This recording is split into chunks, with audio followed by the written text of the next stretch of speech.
It is set to start any moment now, and we will bring that to you live once it gets underway. In the meantime, President Biden is set to sign another round of executive orders today focused on climate change. The orders will freeze new oil and gas leasing on federal land and kick off the president's ambitious agenda to reduce greenhouse gas emissions. Presidential envoy for climate, John Kerry, will also join today's White House press briefing. Plus, the Senate is preparing for the second impeachment trial of former President Donald Trump. Senator Patrick Leahy was hospitalized last night out of, quote, abundance of caution after not feeling well hours after being sworn in to preside over that trial. He's now back at home and says he looks forward to getting back to work. Early signs indicate that there won't be enough Republicans lining up to convict the former president. 45 GOP senators voted yesterday to dismiss the upcoming trial as unconstitutional. As we surpass 100 million COVID-19 cases worldwide, January is now the deadliest month for the U.S. since the coronavirus pandemic began. But there are some signs of hope, with 23 million shots administered out of the 44 million that have been distributed so far. Now the White House is vowing to buy 200 million more doses. Eva Pilgrim has the latest. Help is on the way. President Biden announcing plans to ramp up the vaccine effort. We will increase overall weekly vaccination distributions starting next week.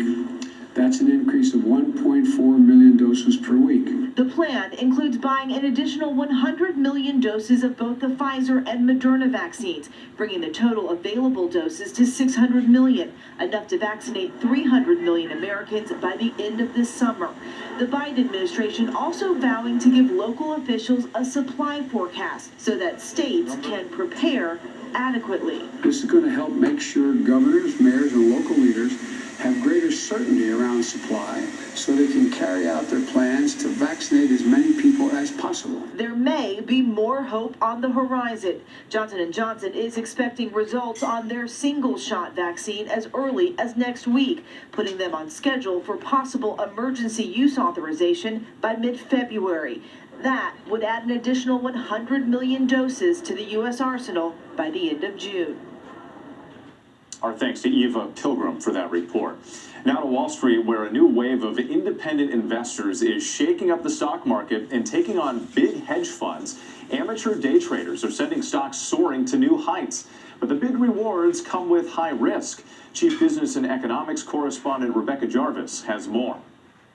They're young, internet-savvy, stuck at home during a pandemic, and looking to beat the odds. No, they aren't your typical Wolf of Wall Street guys. At the tender age of 22, I headed to the only place that could fit my high-minded ambition. They're a kind of amateur day trader, and their impact on stock prices has been huge. What we have is the perfect storm of stimulus money, a cohort of younger investors, and we also have these platforms that encourage sort of these weapons of mass trading as it creates, if you will, this explosive upward effect. Cameron Bublick is a 20-year-old Rutgers student who's been playing the stock market during the pandemic. Every day when I wake up, I check, first thing I do is go on Robinhood and check out the app. Using the Robinhood app, where he trades as much as he wants without paying fees, Cameron and others like him have taken the value of stocks and companies that traditional Wall Street investors are largely betting will fail, like GameStop, BlackBerry, and AMC Entertainment, to unthinkable heights. How do you get your ideas about which stocks to buy?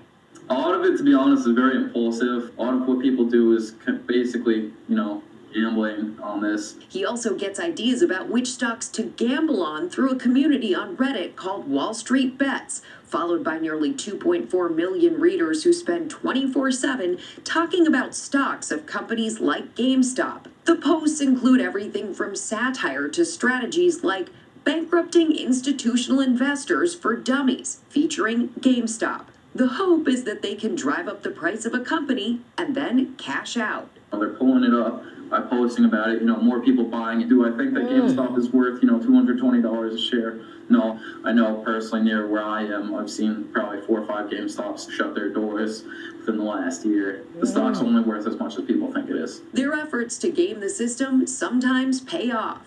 A year ago, GameStop was about $4 a share. Yesterday, it closed at nearly $150 after surging almost 100%. You saved up and you put the savings into GameStop. And you're I smiling. You know, I made money on it. While Cameron won't say how much money he put in, he believes he made thousands of dollars on the trade. A lot of my friends and I, we do it together.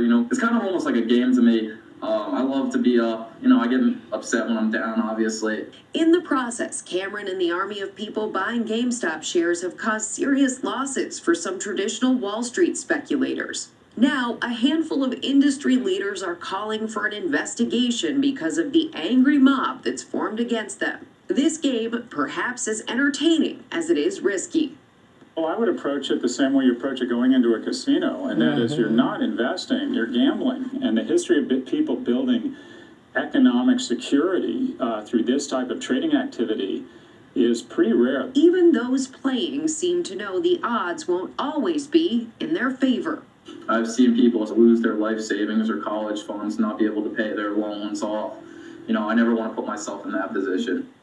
This is not exactly the first time we've seen this kind of euphoria in individual stocks. I'm reminded of the late 90s, early 2000s. Back then, as the internet bubble would nearly burst, there was no Reddit or Robinhood app, but there were Yahoo and AOL chat rooms. And back then, you'd find people talking up individual stocks. The frenzy inside of them could be dizzying,